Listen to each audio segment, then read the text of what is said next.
Welcome to the NFL Saturday podcast. This is Santa Claus. And this is Rudolph. And we're here to catch you up on fantasy football for the week. And we'll have some fun along the way. I'm going to say fly some sleds along the way. but then you chimed in with like the normal bit faster than I could think of it. Oops, my bad. That's fine. That's funny. All right. Well, Merry Christmas, everyone. I guess Happy Holidays. Let's hope I don't get cut off again. Yeah, I guess we'll just hope you don't get cut off again. But today we're going to give you our fantasy Christmas awards. But before we get into the episode, are you ready for your fun fact of the day, Scotty? You know I love a good fun fact. The highest scoring game that was played on Christmas was in 2004, where Kansas City beat Oakland 31-30. The Chiefs kicker redeemed himself by making a 38-yard game-winning kick with 22 seconds left. And this was after he missed 2 field goals earlier in the game. So that's it? Redeeming, 61 points is the highest scoring Christmas game ever? Yeah, there actually wasn't that many Christmas games. Today we have a lot more than we've ever had, I think, on a single day. So today's not going to be interesting. It is not. You are correct. So I guess we do not have that many more. We only have 3 more. Well, we are recording this on Saturday. But we're recording it right before the games, so we won't get it out before the games. So we're gonna skip some of the segments, just do a Christmas special. So I guess we can get into the episode. For our betting challenge, Scotty is now only up $30K because I had a huge bet on Thursday for $50K. So I guess good thing I hit it because I would have been down $80K if I didn't hit it. So yeah, you crushed it. You said that the Jaguars would win and that Trevor Lawrence would score a rushing touchdown. So that was a significant call. That was awesome. I felt I was very happy with that one. You earned it. I thought he might get the rushing touchdown because it was very, very windy from what I was hearing pregame. So I figured, they might get near the goal line and he might rush it in. He might get more rushing yards, and it ended up working out. So I was happy. Also, the Jets suck. So anyway, it is time for your Mr. Unlimited moment of the week. So, Russell Wilson went to a casino hours after he was told he would not be starting. This is actually something that you told me about, Scotty. So stupid. Yeah, and I think the funniest part was the reason he was being held out was because he got a concussion the previous week. And as you know, there's nothing better for a concussion than a bunch of bright lights around you. So, bright lights, bells and whistles, lots of loud noise, cigarette smoke, long nights. His decision making was probably compromised as well, but that's his usual. So yeah, that's a fair point. And apparently it was a date night, so he went with, I guess, Sierra to the casino for their date. So probably had a lot of fun. Probably his head was ringing the whole time.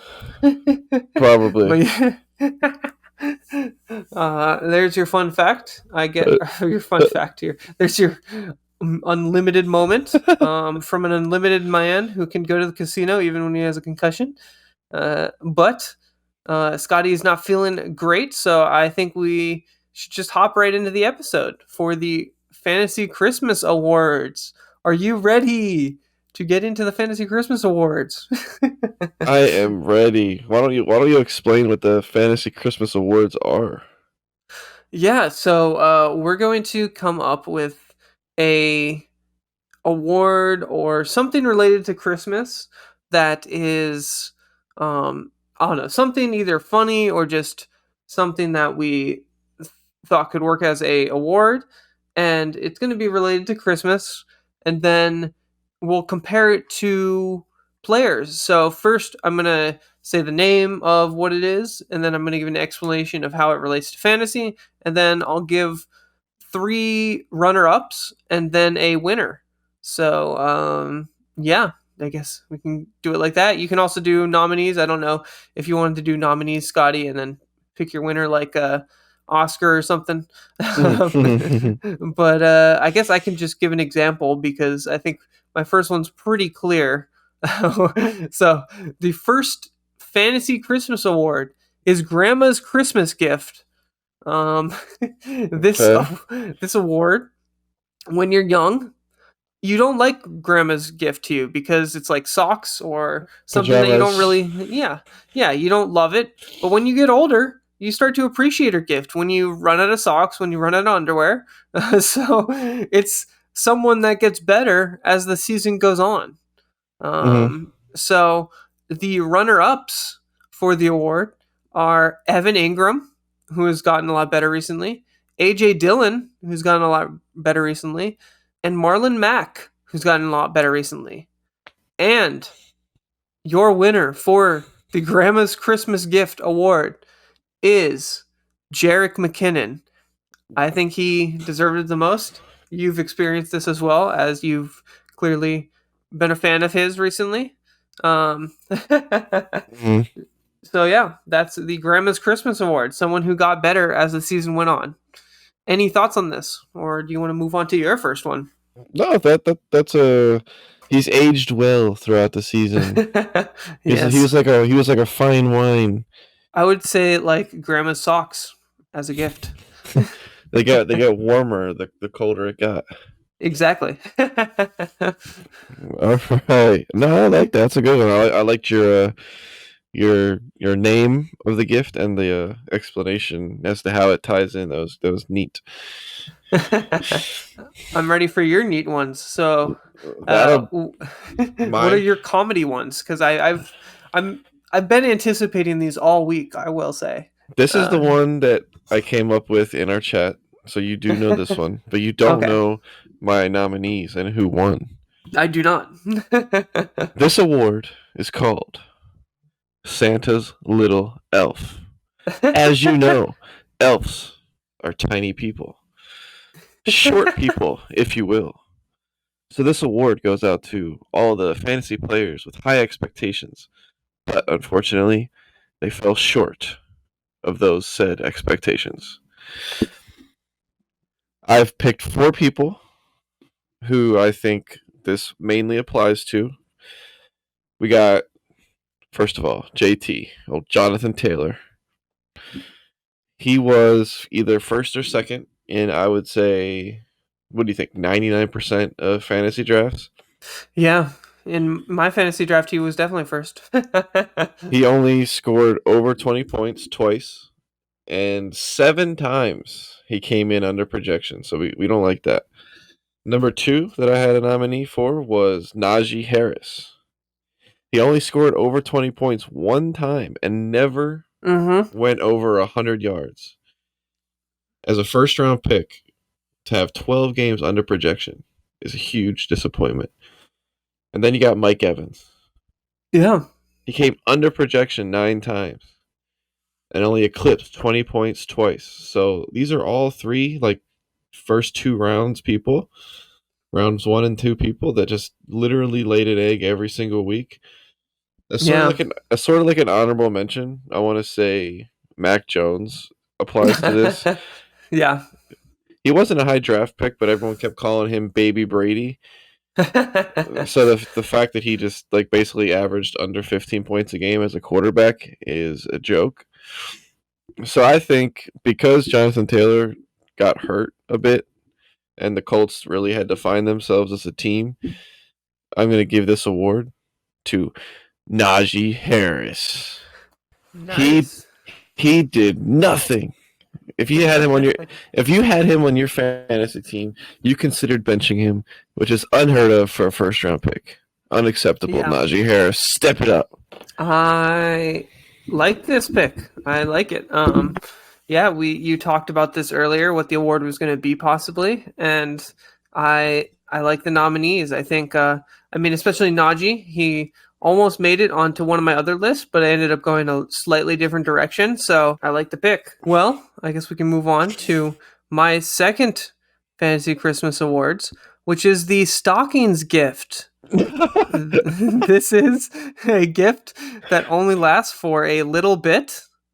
It's someone who is good temporarily, almost like a spot start. So the runner-ups for the award are Josh Palmer, who was pretty good with Mike Williams and Keenan Allen out. Greg Dortch, who was really good when DeAndre Hopkins was out at the beginning of the year. Kenyon Drake, who was good for a couple weeks there. Now, obviously, he's kind of useless. But I think the winner for the Stockings gift has to go to Samaje Perine, who took over when Joe Mixon was out. He had a couple good weeks. Anyway, but yeah, he was really a spot start when Joe Mixon was out, and that was essentially it. And he did really well. And he crushed And it in that time. He did. Yeah, no, Yeah, he did really good. No, I like how you did that. It's funny because I also have a stocking stuffers award, but I went a different direction with it. Ooh, I like that. That's funny. Switching it up. No, I really like that because Perine deserves some kind of recognition for what he did those like 2 or 3 weeks. Yeah, he had more definitely. touchdowns in those couple weeks than some people do like all season. Yeah, he did. It was pretty crazy. Mm-hmm. The Bengals running backs get touchdowns like no other, apparently. So they just feed the beast. Yeah, I guess so. I guess we can move on. Do you want to do your stocking gift? We keep it in the same theme. We're gonna do stocking stuffers. Imagine this. You open up all your presents. Usually you do the stocking last.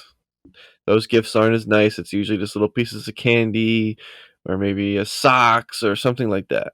But a couple days went by. Christmas is over. You reach down to the bottom of the stocking. And what is that? A gift you can actually use? Stocking stuffers for me is somebody you drafted late, stuffed them at the bottom of your bag, forgot they were there, but near the end of the season you pulled them out and they became useful. All right. First, you have Mr. Jerick McKinnon. In our league, out of 230 overall picks that were made, care to guess when he was drafted? He wasn't. Is that correct? He was drafted with the 227th overall pick, fourth last. Now he didn't do much all year, but over the was past... he dropped by the person that drafted him? Also, oh, I didn't check that, but I did not check that. I don't even think I have a way to check that. I guess I do technically, but it would be a little difficult probably to see. So in the last 3 weeks, since he's had to come in for Pacheco's, I guess, injury / not being super productive, he's averaging 28 points a game over those 3 weeks. And he's coming off of currently back-to-back 34-point games. And he was one of our potential playoff MVPs. So I think to get drafted near last, and now he's potentially winning people championships, is pretty amazing. Yeah, and I do have to say, he sadly was dropped because the team that drafted him no longer has him. So, he must have dropped him at some point.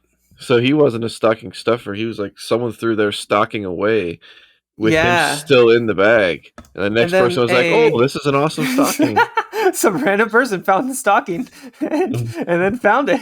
Yeah, that's hilarious. All right. Second, Kenneth Walker III. Ooh. In our draft, he was taken at number 136, about the halfway point. Mm-hmm. He didn't become the starter until halfway through week 5 when Rashad Penny went down. Yeah. In that time, he's averaging almost 19 points a game, and he has over a touchdown per game in that window.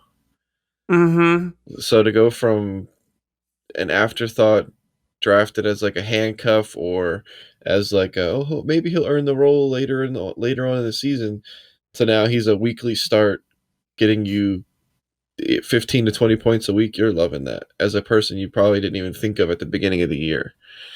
But those two pale in comparison to my ultimate stocking stuffer. Ooh. This player was drafted 199 out of 230. They were drafted as a quarterback 3. Just someone to put on the bench in case an injury or a bye week plug-in because we need 2 QBs.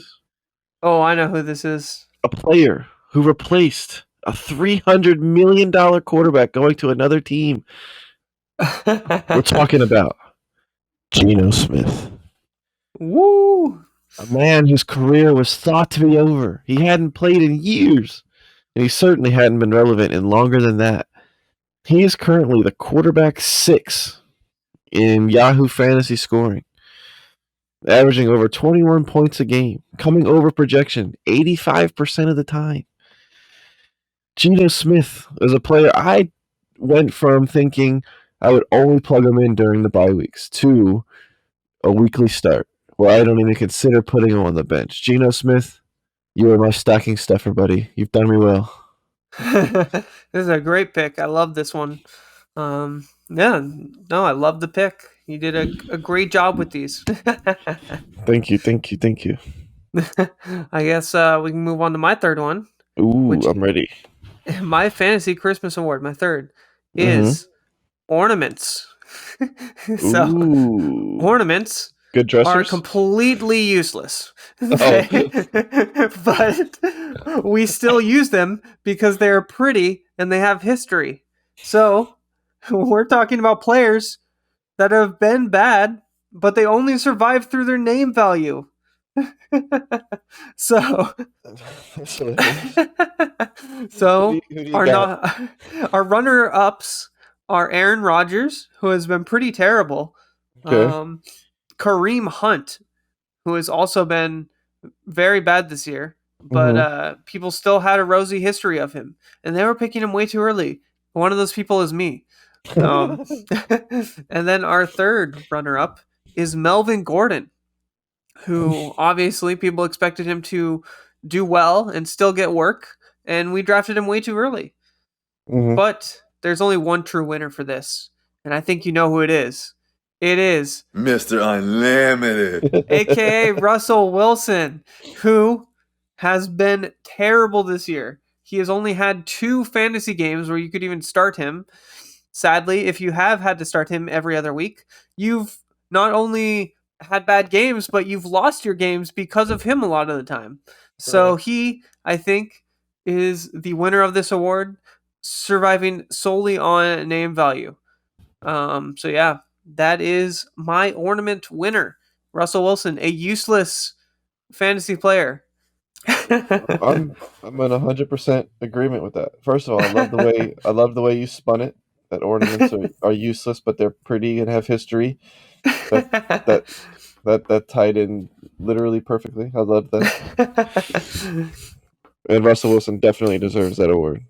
Awesome. I tried to come up with a category that would apply to Russell Wilson, but then I was like, you know what? We literally make fun of him every week. And I know Aiden is for sure going to do the same thing. We don't need to pile it on the man. Don't kick a man while he's down. Certainly don't kick him twice. It would have been funny if you had him like win like 3 categories or something. All right. We are going to go into my third category. This one you also know. I alluded to it in our chat. This one is Bad Santa.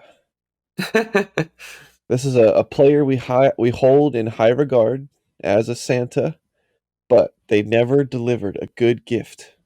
Oh. So they were a bad Santa. All right. I tried to stick to players that we sort of drafted highly and had at least a little bit of expectations for. So it kind of hits harder that they never brought the heat. All right, first we got Allen Robinson. He was drafted as most people's wide receiver 2, so a weekly starter. But out of 10 weeks that he played, his highest score was only 17 points. In a PPR, 17 is, what would you say, slightly above average? And if that's a high score, you're definitely disappointed. You want that to be like a floor, not a ceiling. Second, I went with Courtland Sutton. He was drafted very high, 3rd and 4th round as people's wide receivers 1 and 2. A person you expected to fit well with the new Russell Wilson regime. But he only went above projection 3 times. His highest score was 22 points. I don't think it's his fault. I think he was a victim of the Russell Wilson hype. He got drafted higher than usual because we all believed in Russell. Yeah. But he let us down. He never brought the heat. When he had his high score, that was after like 3 or 4 bad weeks in a row. You might have benched him. At that point, you might have given up and missed out on his biggest game. Or you might have cut him like I did.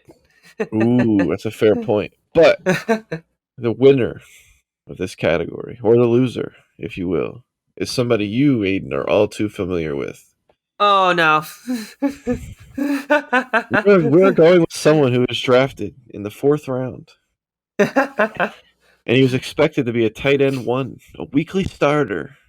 But out of 10 games that he played this year healthy, he came in under projection 7 times. And his highest score, which surely came on your bench because you gave up at this point, was only 19 points. Mr. Kyle Pitts, please come on down. You are the 2022's Bad Santa. I love it. I love the pick. I do have another pick that's similar, so I guess I'll hop into that one too. Ooh, I like to hear your twist on it. Yeah. So my 4th fantasy Christmas award is the Cole Award. So what is the story behind Cole? The story behind Cole is it's something you deserve because you did something bad. So you're not just getting something bad in general, you're getting it because it's what you deserve. Oh, so I know the winner already. This is a player that has been bad, and you got what you deserve because you drafted them. So the runner-ups, Aaron Hernandez. Exactly. The runner-ups for the award are Cam Akers, who I think you got what you deserve because you drafted him after coming off of a ACL injury. Okay. I'll follow that sword. Clyde Edwards-Helaire, who was essentially in a committee still, and you drafted him hoping he was on a good offense, but he split all the carries anyway before he got injured. Allen Robinson, who was bad last year, but then you get a new location, and you're like, oh, maybe he'll be good. Nope, he's still bad. So, yeah, Allen Robinson gave you what you deserved, but there's only one winner of the Cole Award. Deshaun Watson. And you must stay up there and accept your second award, Kyle Pitts. Oh, my God. Because Kyle Pitts, you should have realized his quarterbacks were terrible. It didn't matter how talented he is. He had terrible quarterbacks, and you got what you deserved by drafting him. So, Kyle Pitts, you can come up here and accept your second award. Right. Kyle Pitts, I hope you brought comfortable shoes. Stay where you are. A third award may or may not be coming your way. All right, Scotty, what's your fourth award? Is it Kyle Pitts related again? All right. This is not. That was a joke. All right. This category, it reminded me of a story I read one time where a grandfather ruined Christmas because he tried to surprise his grandkids by actually coming down the chimney. But sadly, he got stuck, and he was very gravely injured. This award is called Santa Got Stuck in the Chimney. We'll recover tragically heartbreaking fantasy injuries. Ooh. Uh, All right. I wanted to give this award to Cooper Cup. I wanted to. yeah. But someone else was more near and dear to our hearts. Cooper Cup played 9 games. He was averaging over 22 points a game. Came in over projection like 7 of those games. And he got over 25 points 5 times. So it was like all systems go. This is the Cooper Cup of last year, the Triple Crown winner. I'm so glad I drafted him with the second pick. Oh no, he's hurt. My season's over. You'd think that that would be the winner. That's a pretty tragic story. Yeah, you'd think that would be. But you know who we're giving it to. I do. This one hurt because I think we both have a soft spot for rookies. Cue the sad music. If you were able to limp your way to the award ceremony today, Brees Hall, would you please come to the stage and accept your award? This one hurts. I firmly believe that he was on pace for Rookie of the Year. Yep, I agree. A man on a worse team, in a worse system, who had a much larger uphill battle is the reason I gave this award to him. He made something so difficult, such as being a Jet, look so easy. He played 7 games, came in over projection 6 of those games, and had 5 touchdowns, averaging 17 points a game. As a Jet, you just don't do that. It hurt so much when he went down. I didn't have him on any of my teams, and I was still impacted. I just knew how everyone else felt. I had to put myself in their shoes, and it broke my heart. Yeah, understandable. Brees Hall, I hope you recover. I know that injury plagues many people's careers, but you're young. I hope you find a way to come back healthy, my friend. I hope so too.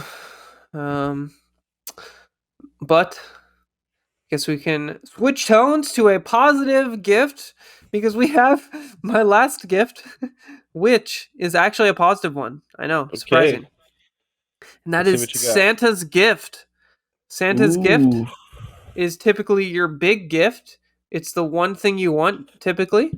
It's what you want most this year. And you get it. This is the gift that you get, and you wanted it. So it is your fantasy MVP this year. A gift that keeps on giving, if you will. The gift that keeps on giving. So, the runner-ups for the award. Tyreek Hill is a runner-up. Surprising. Justin Jefferson is a runner-up. What? It's also been great. Austin Eckler is a runner-up. Because hold on there's only one true winner for this award. I'm so confused. Travis Kelce, who has scored 130 more points than the second place tight end. This is like having a extra roster spot on your team. That is what it's like having. So that's a good way to put it. And the thing about Travis Kelce is I saw people get him at any part in the draft. I got him with the 3rd round pick in the third first pick in that round. So I got him at the beginning of the 3rd round. So I had Jonathan Taylor if he did good and he didn't stink, and Travis Kelce. That would have been amazing. Yeah, I got him in the 2nd round, last pick. Yeah, so I mean you got him anywhere. And that's the thing. Like you could have drafted him at the end of the 1st round and been happy. So yeah, of course. You really that's why I picked him over the others, on top of the fact that he scored 130 more points than second place. So yeah, I mean I have to give it to Travis Kelce just for the consistency. Yeah, and hopefully he has a great game this week, so it doesn't prove me wrong. That is a fantastic, well thought out award. I agree with your rationale, and I'm especially happy because I have Tyreek Hill on my team, and I've loved every second of it. You mean Travis Kelce? But yes, what did I say? You said Tyreek Hill. Oh well, all right. That's my first blunder that I can blame on being sick. All right, I guess we can go to your last pick though. So what is My your last gift or my whatever? last award is actually unique Ooh. because I don't have any runner-ups and I don't have any honorable mentions. I have one single person who I think firmly ran away with it, and no one else even deserves to be mentioned in the same breath. My award is called Number One on the Nice List. Typically, in your rom-coms and your Dr. Seuss movies, the running joke is that number one on the nice list is someone who overachieved, someone who tried way too hard to achieve their goal.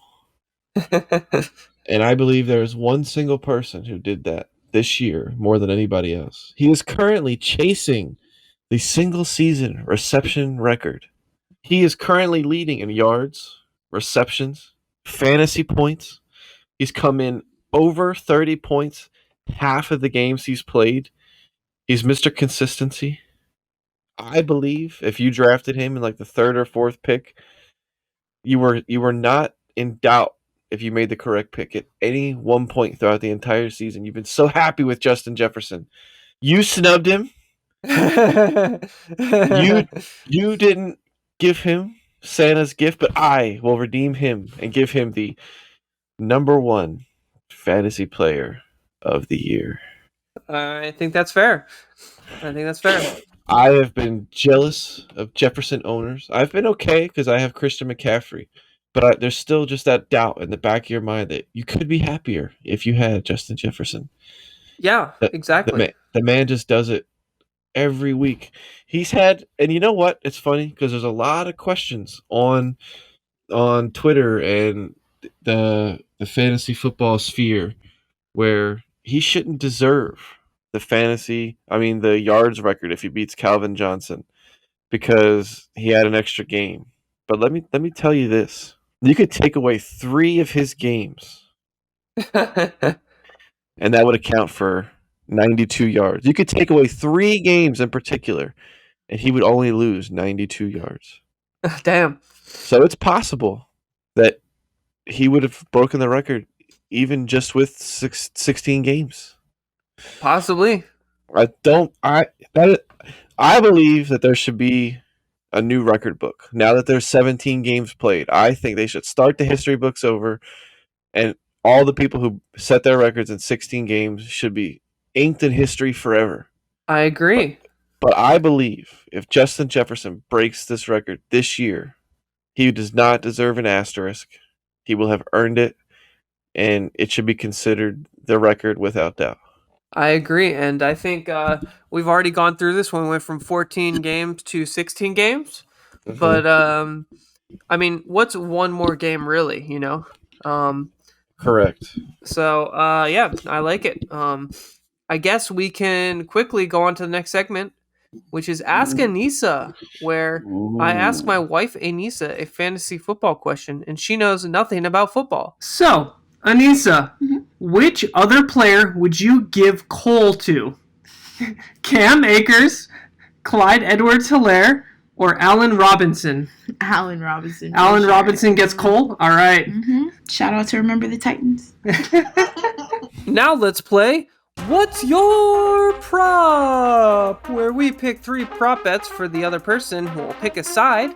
We will keep track of our records and then be publicly punished on the show at the end of the year. Last week, Scotty, you went 2-1. And I also went 2-1. Nothing changed. I can still not beat you. So you are now 19-11, and I am 13-17. So yeah, not going good for me. But I have some very spicy ones. So we'll see if you like my new strategy. Can I point something out? Yeah, sure. Go ahead. With 3 weeks remaining, if you are 13-17 and I'm 19-11, you need to make up 6 out of 9 picks. Yeah. So I really hope you brought the heat. Oh, I did. I brought the heat. The heat. I'm going all out. All right, This is my last ditch strategy. So I guess for my first pick, Rashid Shaheed. Will he get 29.5 receiving yards? All right. Give me the under. Give you the under. All right. The Browns All right. are gonna torch that game. They're gonna be running around with chickens with their heads cut off. Give me the under. Give me the under. All right. Well, you actually knew who the player was, so And that's I'm funny proud. because I believe that's funny because we're actually staying in Cleveland. Oh, okay. Nick Chubb, over or under 69.69 rushing yards. I will go over 69.69. Nice. All You were right. definitely trolling at this point, but I'm gonna have to. I don't want to run away with it too bad. I know. Anyway, we can move on to my next pick. Eric Tomlinson. Does he get 1.5 receptions? 1.5 receptions. Yeah, Eric Tomlinson. I'm aware. All right. You son of a gun. Give me the under. Under Eric Tomlinson, under 1.5 receptions. Give me the under. I think he's gonna catch exactly 1.5. So I'll push. All right. All right. What is your second pick for me, Scotty? All right. Your second pick. We're traveling to Kansas City. Your favorite player, Travis Oh. Kelce. Okay. As you know, Seattle is one of the worst teams against the tight end. Yeah. And you've previously alluded to me that you believe he's going to have a massive game today. I do. You even went as far to say that he might score 3 touchdowns. So if you think he's going to have at least 3 catches for 3 touchdowns, do you think he will have over 7.5 receptions? I do think so. I think he will have over 7.5 receptions. All right. Let's see. Lock it up. Lock it up.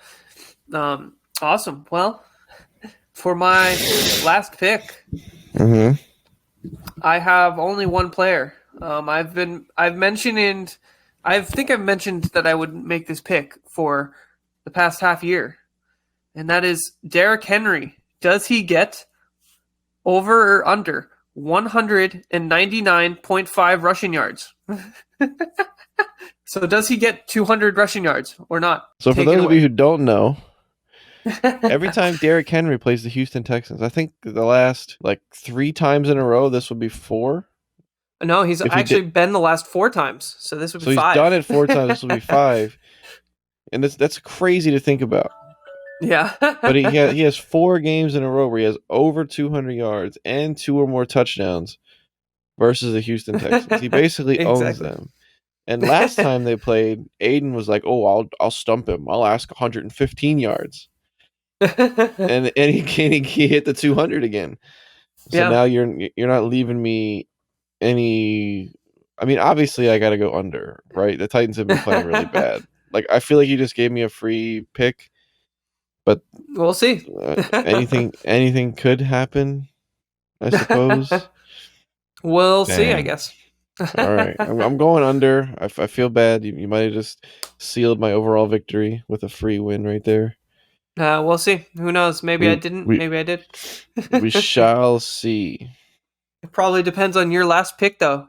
So, what is your last pick for me?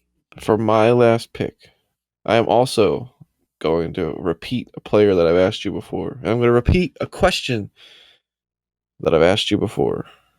I believe, I haven't fact checked this 100%, but I believe the 49ers are undefeated since bringing on Christian McCaffrey. Not surprised. And he is getting over 20 touches on average, per game, pretty close. He's just become the center point of their offense for good reasons. Yeah. But they're playing a tough matchup this week. On paper, it's tough. If you go based off of how they played last week, it doesn't look so tough. But the Commanders have been putting up a pretty good fight here to close out the season. So I want to ask you, will Christian McCaffrey record over 19.5 touches, receptions, and rushes? Oh, this is a hard one. But I think I'm gonna have to go over. I think I'm gonna have to go over. Yeah, I think he's gonna get the over. I hope you're right. I hope so too. I am in our semifinals, and I'm relying on McCaffrey to carry me home. Well, I guess that's it for What's Your Prop. Is we gonna end the episode, Scotty, or do you have a surprise segment for me? Let's do Roll or drool. All right. I either make up a rule that you've literally never heard of because it doesn't exist, or I read to you a completely true yet obscure rule, and you have to tell me, is it a rule or is it a drool? Are you ready for this week's entry? I'm ready, Scotty. All right. Last week, the ruler's rule applied to wardrobe, how the players had to wear their socks. This week, also in a similar way, is based on their wardrobe. Did you know that if, for any reason, a football gets stuck between the bars of a player's face mask, the play is ruled dead and there is no positive yardage? So, for example, the quarterback zips in a pass to the wide receiver, smacks him in the face, and the ball actually gets stuck. Even if the player grabs it out of his face mask, it is not a complete pass. The play was ruled dead the second it got stuck in his equipment. You know, is that a rule? I could see this. Or is that a drool? I could see this being a rule, but I've got to go with drool. I got to stick with drool. So, Scotty, did you get me again? Did you just tell me another rule? Or is this drool? Ding, ding, ding. You're correct. It is a drool. I made it up. Well, that was a good one because you did fool me, but I had to stick with drool for the memes. So dang. So if I just kept listing real rules, I just would have kept winning. Yep, you would have. Dang, nab it all. Well, now that you've actually picked drool, though, I can't do that anymore. So now we can actually play the game. Fair point. Fair point. Anyway, I guess we'll end this episode quickly with your strong opinion of the day. Are you ready, Scotty? I'm always ready for a strong opinion. Yeah. You even queued up the cheering for me. So you can hear that? I was turning on Red Zone because football is about to start. Yeah, it is. Anyway, That's your funny. strong opinion today is that there should be an infinite amount of IR spots on fantasy football rosters.